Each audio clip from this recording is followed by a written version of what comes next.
3 a.m. over the Atlantic. Alarms shrieked through the cockpit of Flight 719. Both pilots were slumped unconscious in their seats, hypoxia setting in as the plane began a slow, fatal descent. And the only person left to hear the alarms was a first-week flight attendant. With 247 souls in the cabin behind her, she did not panic. She entered the locked cockpit, secured the pilots, and took the controls. Against all odds, she landed the massive Boeing 777 perfectly.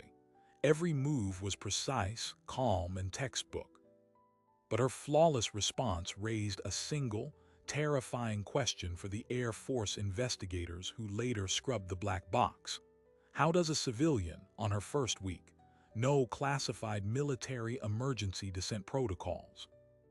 The official NTSB report would later call it a miracle. News channels played the air traffic control tape on loop. The calm, steady voice of a young woman named Maya Carson guiding 80 tons of metal onto the runway at Boston Logan. Headlines worldwide celebrated the flight attendant hero. Passengers gave interviews calling her an angel. The airline offered her a lifetime of free travel and a promotion. But in a secure, windowless hangar at Andrews Air Force Base, a different team wasn't celebrating. They were dissecting the black box and the cockpit voice recorder frame by frame. Lieutenant Colonel David Vance, a former test pilot with 20 years in the Air Force, led the inquiry. His mandate was simple: review any potential national security implications from a major aviation incident. It was routine, at first. The first thing Vance noted wasn't her calm, it was her language. In the recording, as Maya enters the cockpit, she's heard assessing the pilots. Her words are clinical. Pilots unresponsive, confirm hypoxia, securing harnesses. Then as she takes the left seat, she doesn't fumble. She runs a specific rapid checklist, not the standard civilian emergency guide. She calls out systems by their military designations. Fuel crossfeed, confirm. Auto throttle disengage. Flight directors off. Vance paused the tape. He turned to his technical analyst. Where did she learn JATOPS terminology? JATOPS, Joint Air Tasking Operations, a classified framework for emergency aircraft control designed for Spec Ops personnel who might need to commandeer unfamiliar aircraft in hostile environments. It wasn't in any civilian flight manual. It wasn't taught in any public school. The protocol she used to stabilize the plane's descent was a modified version of something called a combat spiral, used to rapidly lose altitude while avoiding missile lock. Vance dug deeper. He pulled Maya Carson's personnel file from the airline. It was startlingly ordinary. 27, born in Omaha, degree in hospitality management from a state college, hired as a flight attendant after a standard background check, no pilot's license, no history with the Civil Air Patrol, no record of military service for anyone in her immediate family. She was on paper the definition of a civilian. Yet the physical evidence was undeniable. The flight data recorder showed input sequences. The way she had nudged the rudder to correct a developing spin was a technique called bootful of rudder, taught explicitly in high-performance military jet training to counter inertia coupling. A commercial simulator instructor later admitted, when shown the data, "I wouldn't think to do that. And if I did, I'd probably overcorrect and tear the wings off." Vance filed a preliminary flag with the Department of Defense. The response was faster than he expected. His secure line rang at 0300 hours. The voice on the other end identified itself only as part of the Defense Airborne Reconnaissance Office. DARO, they requested all raw data and imposed a silence order on his team. The incident, they said, was now a matter of active compartmentalized interest. Meanwhile, Maya was thrust into a surreal fame. She did the morning talk shows, always modest, deflecting praise to the air traffic controllers. She repeated the same story. She had paid attention during the safety briefing. She remembered a documentary. She just did what any logical person would do. But veteran pilots watching at home exchanged uneasy glances. What she described doing wasn't logical. It was expert. A retired Air Force colonel, now an aviation consultant, went on cable news. "Let me be clear," he said. Stabilizing a wide-body jet in an uncontrolled descent with no autopilot is not about courage, it's about muscle memory, it's about ingrained procedure. You either have flown under extreme duress before or you haven't. The host laughed it off. The colonel didn't smile back. The pressure on Vance intensified from two sides. The airline and the NTSB wanted to close the case, issue final safety recommendations, and move on. They had a perfect, happy ending. The mysterious call from DARO, however, wanted the opposite. They wanted the case kept open and they wanted Maya Carson brought in for a debrief. Not an interview, a debrief. The language was intentional. Vance decided to bypass the chain. He needed to see her himself before she was swallowed by the opaque world of intelligence. He tracked her down to a quiet hotel near the airport, where the airline was keeping her secluded from the media frenzy. He went in civilian clothes. When she opened the door, she looked tired, but her eyes were alert. She didn't seem surprised to see him. "Lieutenant Colonel Vance," she said, reading him instantly. "I was wondering when you'd come." "You know who I am?" he asked. "I know what you are," she replied, stepping aside to let him in. The room was neat. A laptop was open on the desk, not to a social media page, but to a complex-looking weather mapping system. Vance got straight to the point. He played a short, cleaned audio clip from the cockpit recorder, her voice calm, giving a specific altitude correction command. "Where did you learn that phrase, Maya? That's not ATC language. That's a battlefield correction." Maya looked at the floor, then out the window at the runway lights. A long minute passed. "You've seen my file," she said quietly. "It's blank where you need it not to be." "That's what I'm afraid of," Vance said. "Who are you really? And what were you doing on that plane?" Maya finally met his gaze. "I was doing my job, getting passengers home safe." "That's not an answer." "It's the only one I can give," she said. Then she added something that froze the blood in his veins. "You should leave, Colonel, and you should stop digging. The people who erased my past aren't going to let you rediscover it. They'll just erase you too." As Vance drove back to base, his phone buzzed with a secured message. It was from his own superior. The message was brief. "Stand down all inquiries regarding subject Carson. New jurisdiction effective immediately." He slammed his hand on the wheel. He was being shut out by his own command. That was the final proof he needed. Maya Carson wasn't just a lucky civilian. She was an asset, and someone very powerful had gone to incredible lengths to hide her in plain sight. The real question was no longer how she landed the plane. It was what she was running from that made flying a crippled jetliner seem like the safer option. Vance didn't stand down.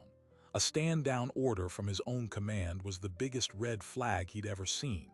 It meant the truth was classified above his pay grade and above the ordinary chain of command. So he went off the books.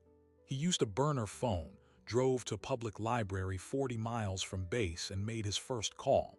It was to a retired Air Force archivist named Leo. Officially, Leo had been a records clerk. In reality, he was a living memory bank for black projects, a man who now lived in a cabin in Colorado and remembered everything the Pentagon tried to forget. Vance described the flight data, the terminology, the impossible skill. He didn't mention Maya's name. Over a static-filled line, Leo was silent for a full minute. "You're describing more than training," Leo finally said, his voice gravelly. "You're describing ingrained protocol from a specific and terminated readiness initiative, Project Aegis." Project Aegis. The name meant nothing in any declassified database Vance could access. Leo explained. In the late 2000s, following intelligence failures, a covert program was greenlit under the Defense Advanced Research Projects Agency, DARPA. The premise was radical: identify and train individuals with extreme spatial reasoning and stress tolerance, but who existed completely outside the military-industrial complex. Civilians, academics, athletes, even artists. They would be given condensed, hyper-accelerated training in critical emergency systems, nuclear reactors, chemical plants, and yes, aircraft of all types. Their role was never to serve. It was to be a hidden layer of national resilience, a human backup system scattered across the country, unaware of each other, waiting for a trigger event that might never come. The program was a philosophical nightmare, Leo said. Ethically, legally, it was shut down in 2013. Budget cuts were the public reason.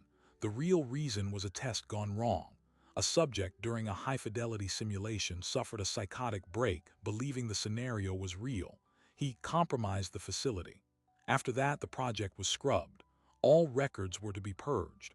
All subjects were to be debriefed and their training chemically suppressed. Vance felt the room tilt, chemically suppressed. Amnestics, Leo stated flatly. Experimental drugs to isolate and dampen procedural memory. The theory was they could erase the skills but leave the core personality. It was supposed to be humane, a way to put the genie back in the bottle. He paused. The file was sealed under a top-secret Umbra clearance. I only know because I was ordered to burn the paper copies. I read one first. The lead psychiatrist's final note said suppression wasn't always 100% effective. Under extreme life-or-death stress, the training could re-emerge, like muscle memory from a past life. A past life. Vance thought of Maya in the cockpit, acting not with the hesitation of a novice but with the instinct of a veteran. He had his first real answer. Maya Carson hadn't been a pilot. She had been something else. A sleeper asset for a doomsday scenario, one who was supposed to have forgotten her own ability. But the story was missing a key piece. Project Aegis was shut down a decade ago. Maya was 27. If she was a subject, she would have been a teenager at the time. A child. Vance called Leo back. How old were the subjects? Leo's sigh was heavy. That was the second controversy. The optimal neuroplasticity window. They started recruiting at age 16. The pieces clicked into a horrifying picture. A child genius recruited into a secret program, trained to save the world, then made to forget it all. And now, by a twist of fate, she had remembered. But the revelation only deepened the mystery. If the project was terminated and the subjects were neutralized, who had Maya been running from when she warned Vance to stop digging? His answer came in the form of a visitor. 2 days later, as Vance was leaving his suburban home at dawn, a black sedan with government plates was parked across the street. A woman in a crisp suit stepped out. She introduced herself as Elise from the Department of Defense's Inspector General's office. Her demeanor was polite, her eyes were like ice. She didn't ask about his investigation. She presented him with a file. Inside were photographs, grainy long-lens shots, a Vance meeting with Leo at a roadside diner the week prior, a Vance using the library computer, transcripts of his burner phone calls word for word.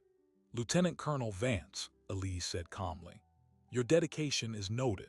Your insubordination, however, is a national security risk. You are pursuing ghosts from a discontinued program that, for the good of the country, must remain buried." Vance shoved the file back at her. "That ghost just saved 247 people. She deserves to know who she is." Elise's smile was thin. She knows exactly who she is. Maya Carson, flight attendant. That is the identity she was given, and that is the identity she must keep. Unraveling it doesn't help her. It endangers her.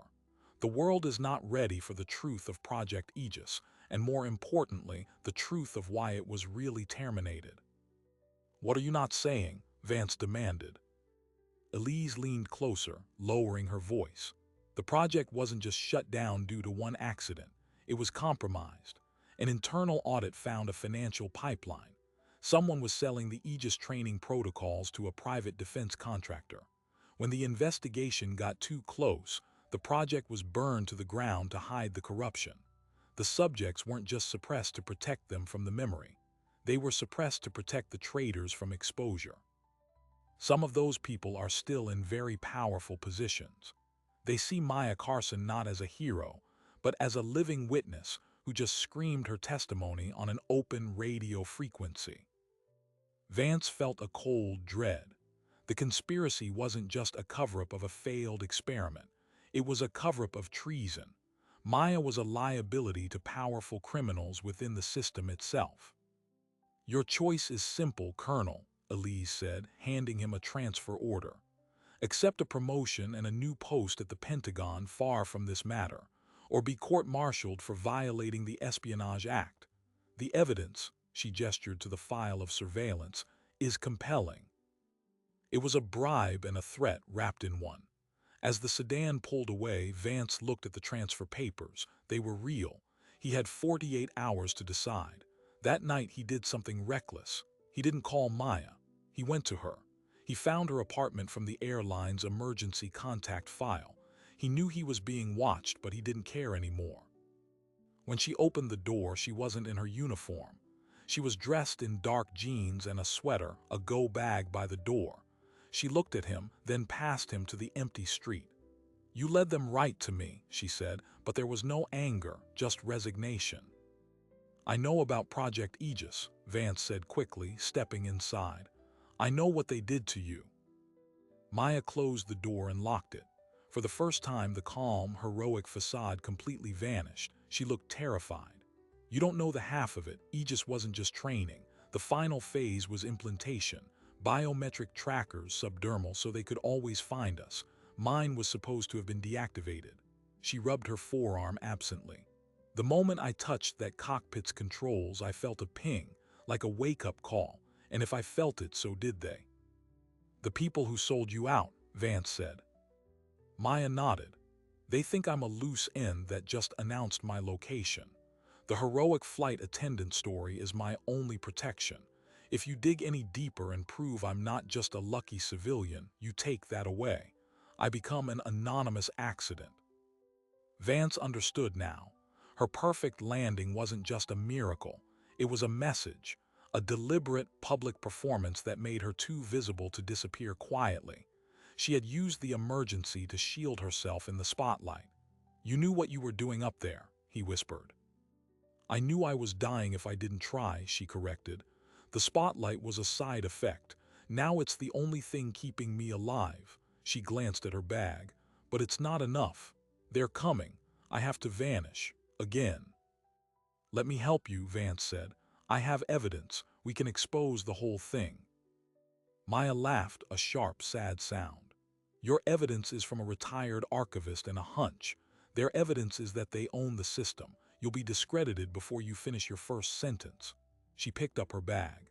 There's one person who might have real proof. The project's original neurologist, Dr. Aris Thorne. He objected to the suppression protocol. He kept independent records. He disappeared after the project was shut down. If he's still alive, he's hidden better than I am. Where do I find him? You don't, Maya said, but I might. He reached out to me once years ago through a dead-drop email that erased itself. A failsafe in case we ever remembered. I never replied. I was too scared. Now it's the only play left. She shouldered her bag. They're watching you, Colonel. Walk out of here, go to your new job at the Pentagon, and forget my face. It's the only way you survive this. And you, Vance asked. Maya opened the door to the back alley. I find a ghost to help me fight the ones hunting me. She melted into the shadows, leaving Vance alone in the quiet apartment. He looked around. It was sparse, impersonal. No photos, no memorabilia. The home of someone who had never really lived there because she had never really belonged anywhere. The next morning, Vance reported to the Pentagon. He accepted the promotion. He shook hands in a corner office with a view of the Potomac. He played the part of the obedient officer, and from that new, powerful perch, he began a different kind of search. Using internal databases he now had access to, he looked for any trace of Dr. Aris Thorne. The search came back empty. Officially, Thorne had died in a car accident in Switzerland in 2014. The report was thorough, complete with Swiss police documentation and a death certificate. But as Vance stared at the digital file, a detail snagged his attention. The car involved was a model Thorne had written about in a published academic paper, criticizing its safety systems. The man who designed the memory suppression protocol would never have gotten into that specific vehicle. It was a mistake, a small one, the kind made by someone fabricating a death, not reporting one. Thorne was alive, And if Vance could find that flaw, so could the people who wanted Maya dead. The race was no longer just about uncovering the past. It was about finding the one man who could prove it before the hunters did. And Vance, trapped in his glass office, had just become a passive player in a deadly game where all the pieces were now in motion, and the only rule was silence. From his new office in the Pentagon, Vance began a ghost hunt. He had the clearance to see nearly everything, which meant he could see the seams in the lies. He started cross-referencing the Swiss police report on Thorne's accident against Interpol travel logs for his passport number, the bank records of medical research foundations that had funded his work against flight school enrollments in remote places. He was looking for the digital shadow of a man who knew how to disappear. Meanwhile, Maya was living in the static between signals. She used cash, moved at night, and navigated by memory and paper maps. She avoided all airports, all digital surveillance points. Her destination was a small town in the Oregon Cascades, a location embedded in the dead drop email from years ago, coordinates for a remote postal box, a number to call from a specific payphone. The protocol was ancient, but it was her only thread. As she traveled, she practiced being invisible, a skill she now realized was deeper in her bones than flying a plane. It felt like remembering how to breathe. Vance's search hit a wall. Every official trail ended at Thorne's fabricated death. But then he shifted tactics. Instead of looking for Thorne, he looked for the absence of Thorne. He searched for medical research papers published in obscure journals on memory consolidation and neurosuppression. He found one from a journal in New Zealand in 2016. The author was listed as A. Thorne, but the methodology, the citations, were pure Aris Thorne. The paper thanked a private research collective based in the Cook Islands. The Cook Islands, a remote Pacific nation with loose extradition treaties and a thriving business in discreet banking. Vance dug deeper. He found a flight manifest from 2015 from Los Angeles to Rarotonga, the main island. One passenger and Arthur Thorne. Payment was in cashier's check. Bingo. But accessing satellite imagery or local records for the islands was beyond his new, though powerful, clearance. It would trigger alerts. He needed a proxy, someone off-grid. He thought of Leo, the retired archivist, but contacting him again was too dangerous. Then he remembered a name from his past. Captain James Chen, a signals intelligence wizard he'd served with, who had left the service under murky circumstances to work as a private cybersecurity consultant. A ghost in the machine. Vance used an encrypted, anonymous message board from a public terminal, leaving a coded phrase from their old unit. Need a weather report for the Cooks. Looking for a doctor. The reply came 12 hours later. The weather is clear. The doctor has a clinic on Aitutaki. He flies a red Cessna. He doesn't like visitors. Attached were coordinates. Vance memorized them and destroyed the device. He had a location, but he was thousands of miles away, trapped in an office, watching a clock. And he knew he wasn't the only one looking.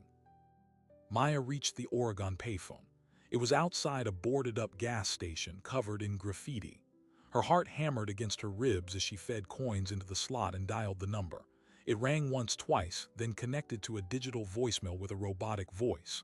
Leave a message after the tone. It was a dead end, a trap. She was about to hang up when she noticed something. The phone's keypad. The number 5 was worn smooth far more than the others. A code. She pressed 5. The line clicked and a new, real voice answered, aged and wary. You're late. It was Thorne. Maya almost dropped the receiver. Dr. Thorne. I hoped you'd never call, he said, his voice laced with fatigue. Calling means you remembered, and if you remember, they know you remember. Where are you? Maya gave him her location.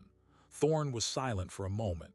You're being tracked, not just by them, by the implant. It doesn't just ping. It broadcasts a low-frequency homing signal when your stress biomarkers hit a certain threshold. You've been in fight-or flight since the plane. You're a beacon. The world seemed to tilt. All her running, all her caution, rendered useless by something under her own skin. Can you turn it off? Not over the phone, Thorne said.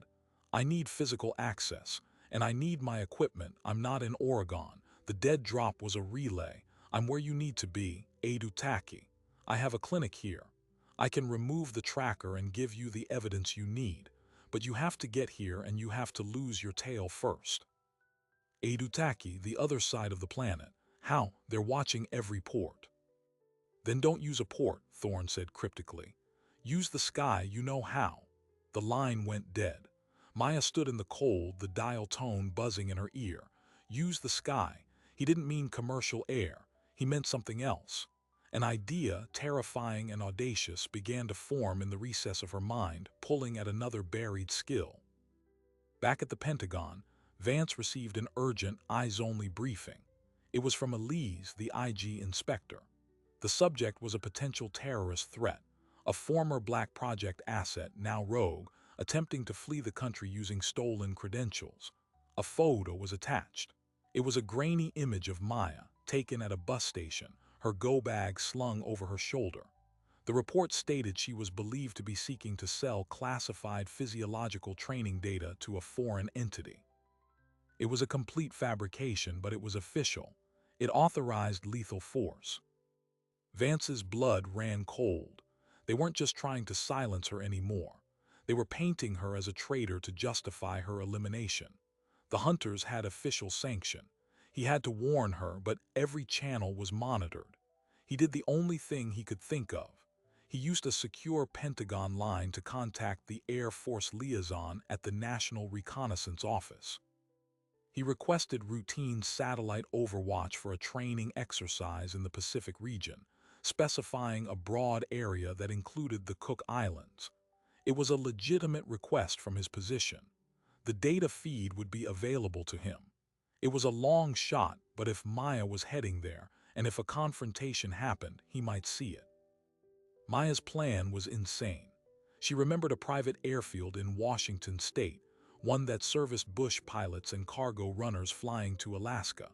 The kind of place where questions were few and paperwork was optional.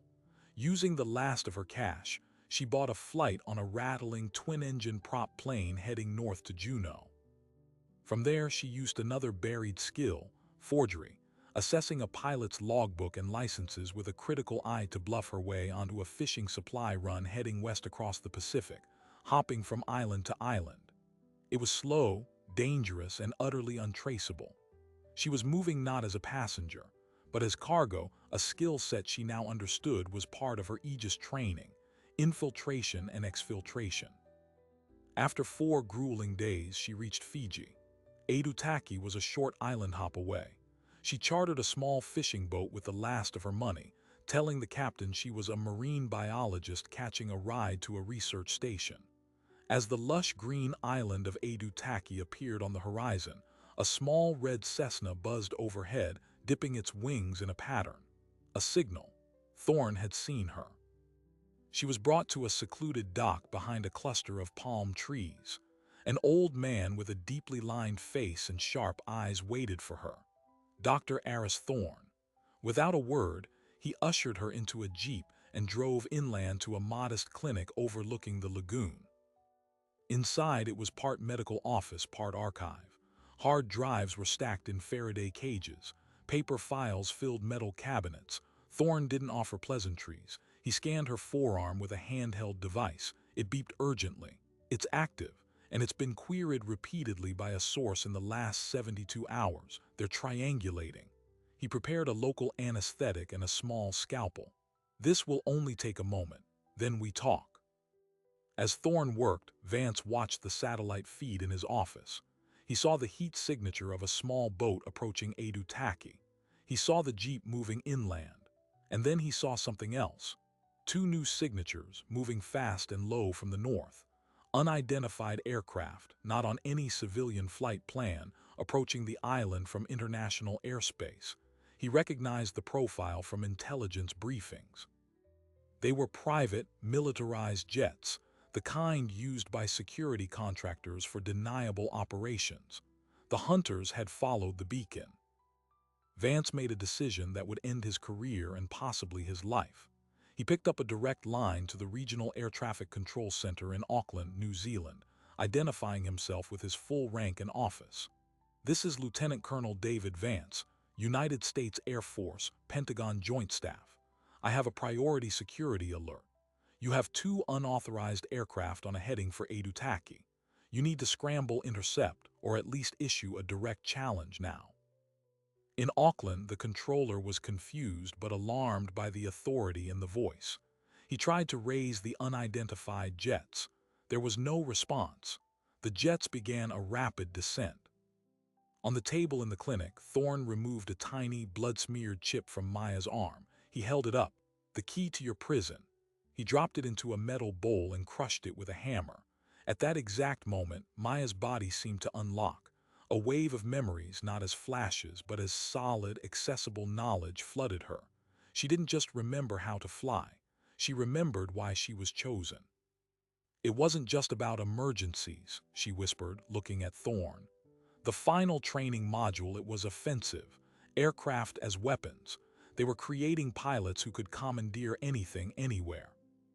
Thorne nodded, his face grim. Project Aegis had a hidden second purpose. That's why it was corrupted. That's why they needed us all to forget. I kept the proof. He handed her a hardened drive. Everything. The real budgets, the names of the contractors who bribed their way in, the modified training schedules. The man who orchestrated it is now a deputy undersecretary of defense. Before Maya could respond, the sound of low-flying jets roared over the clinic, shaking the windows.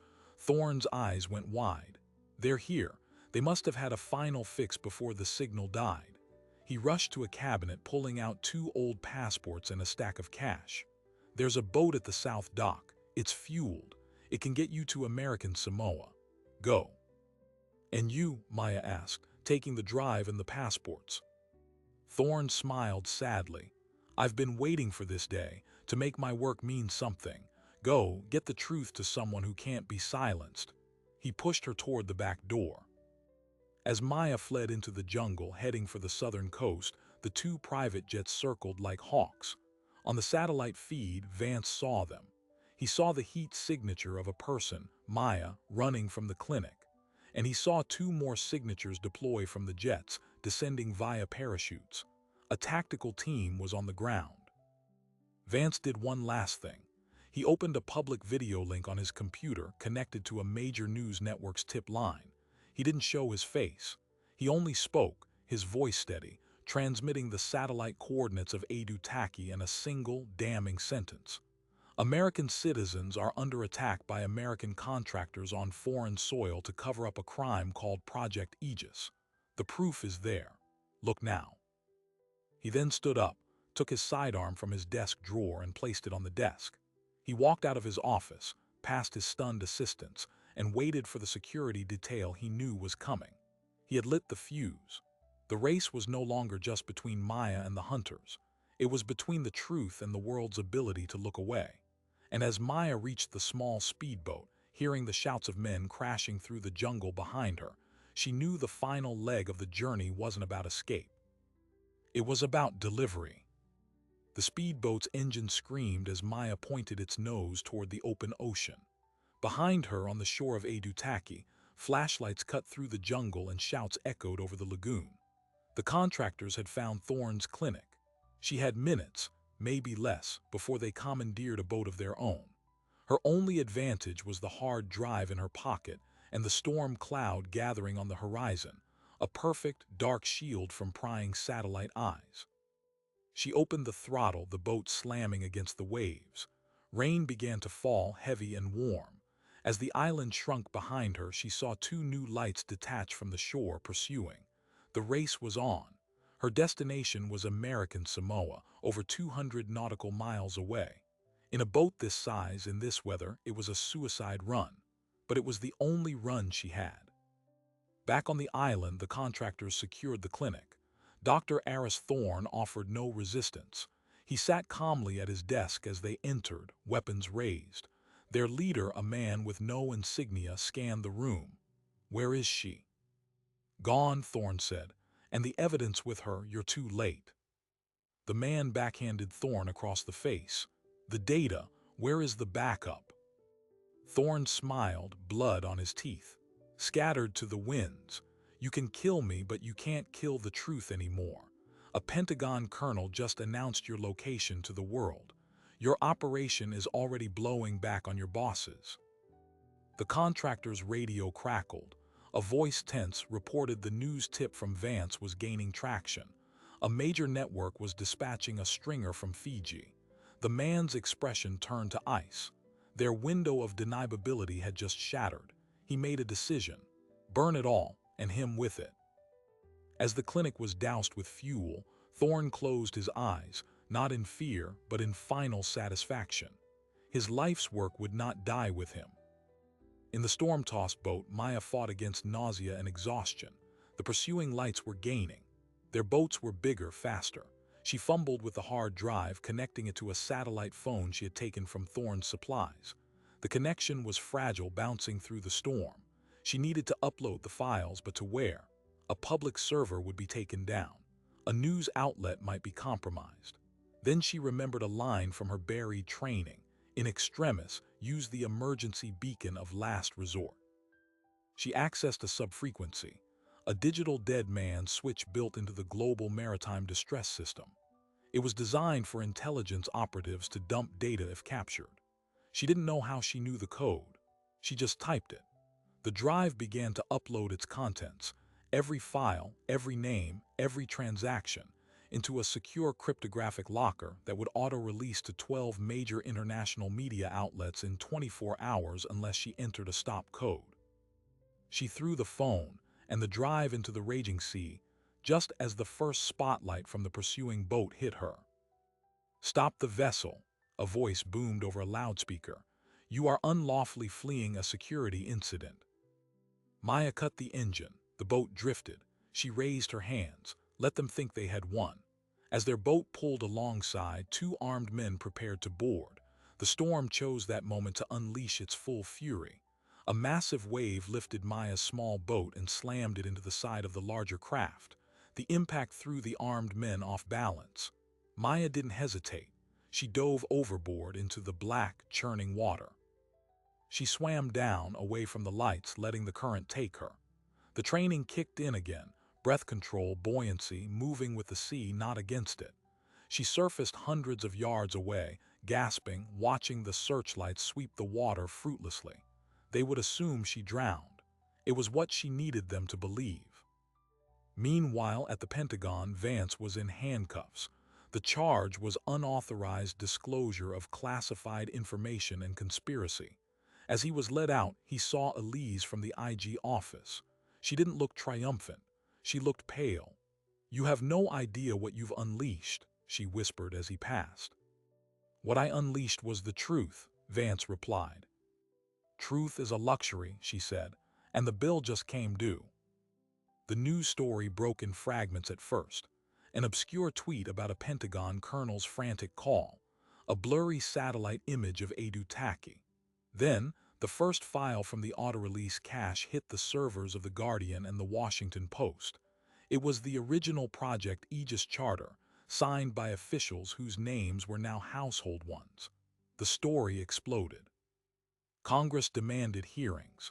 The Deputy Undersecretary of Defense named in the files resigned abruptly, citing health reasons.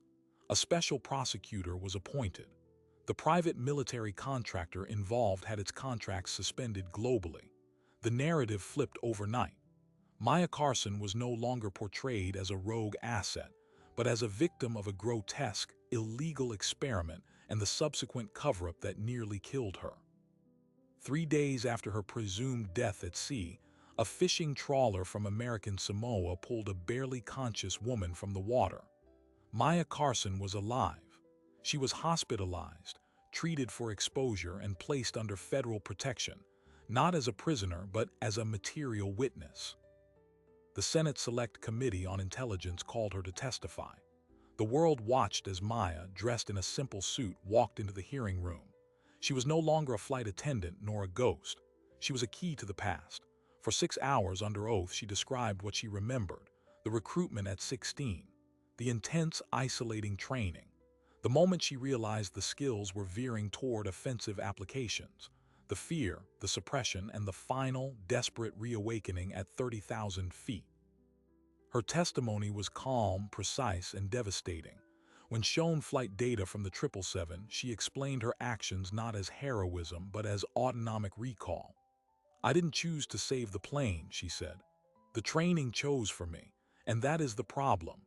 They took our choice away twice, once when they gave us these skills and again when they tried to take them back." Lieutenant Colonel David Vance, awaiting court-martial, testified from a video link. He laid out his investigation, the stand-down order, the surveillance, and the fabricated terrorist alert. His testimony corroborated every element of Maya's story and exposed the depth of the corruption.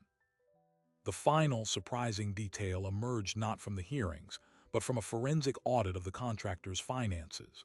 The corruption wasn't just about selling training protocols. The hidden purpose of Aegis, to create potential pilots who could commandeer aircraft, had been marketed to a consortium of private interests as a strategic contingency service. In essence, they were preparing to sell deniable, expert pilots to the highest bidder. Maya and the others weren't just human backups. They were intended to be a shadow air force, owned not by a nation, but by a corporation. In the end, the deputy undersecretary was indicted on charges of treason, fraud, and conspiracy. The contractor was dissolved. Project Aegis was formally declassified and permanently prohibited. A bill, nicknamed Maya's Law, was introduced to ban the military use of amnestic drugs on human subjects and impose strict oversight on all human enhancement research. Maya Carson received a formal presidential pardon for any fictitious crimes she was accused of, and a substantial settlement from the government. She was offered a job as a civilian consultant to the FAA, helping redesign cockpit emergency protocols. She declined. David Vance was found not guilty at his court-martial, the jury of his peers accepting his defense of necessity. He was honorably discharged and joined a non-profit dedicated to government transparency. And Maya, she disappeared again, but this time it was on her own terms. The settlement money was placed in a trust. She bought a small piece of land in a place with no flight paths overhead. She learned to fly again properly this time, earning a civilian pilot's license the slow, ordinary way. She flies a small, single-engine plane for a local sightseeing company. Her coworkers know her as a quiet woman who is strangely good in a crisis. They don't ask about her past. She doesn't offer. The world moved on to the next scandal. But in aviation circles and in the halls of the Pentagon, the story of the flight attendant who landed the plane left a permanent mark. It proved that the most dangerous secrets aren't the ones buried in the ground, but the ones buried in people. And sometimes, when the pressure gets too high, they have a way of breaking surface, changing everything in their wake. Maya Carson got her life back. Not the one she was born with or the one she was given, but the one she chose. And as she banks her little plane over a sun-drenched coastline, the controls firm and familiar in her hands, she is finally, truly, the only pilot of her own destiny. So what does the story of Maya Carson leave us with?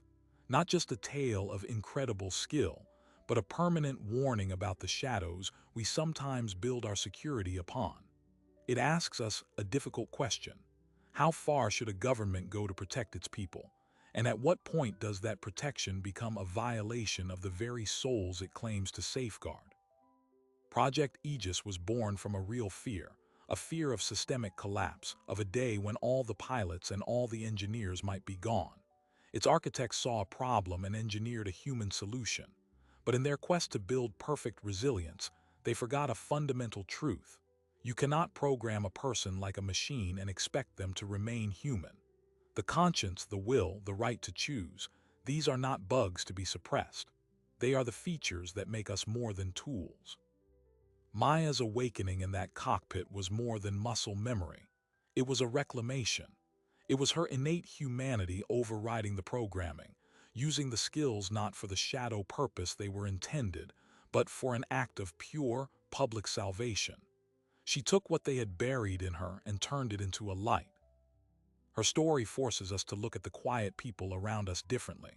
The unassuming coworker, the calm neighbor, the stranger who seems unusually competent in a crisis. We live in a world filled with invisible histories, with people carrying unspoken chapters. Maya's chapter was written in secret ink, revealed only under the extreme pressure of a falling plane. How many other stories are walking among us, waiting for their moment of truth? The legacy of that night over the Atlantic isn't just a changed law or a handful of indictments. It's a precedent. It proves that the most resilient system isn't a hidden protocol or a secret weapon. It's the unpredictable, unbiddable human capacity for courage, buried even in the most ordinary of places. And no amount of classified paperwork can ever truly erase it. Maya chose a quiet life, not out of fear but out of peace. She flies her small plane, her hands on the controls, her eyes on the horizon she chooses. She is the master of her own sky now. And perhaps that is the ultimate victory, not a dramatic return to the world she left, but the quiet, hard-won freedom to live in the world she built for herself. If this story resonated with you, if it made you think about the lines between security and freedom, or about the hidden strengths within ordinary people, then do something important. Help us keep telling stories that dig deeper than the headline. Tap that subscribe button below. It's the best way to make sure you never miss a documentary that challenges what you think you know. Thanks for watching. And remember, sometimes the most extraordinary person in the room is the one you'd never think to look at twice. Look twice.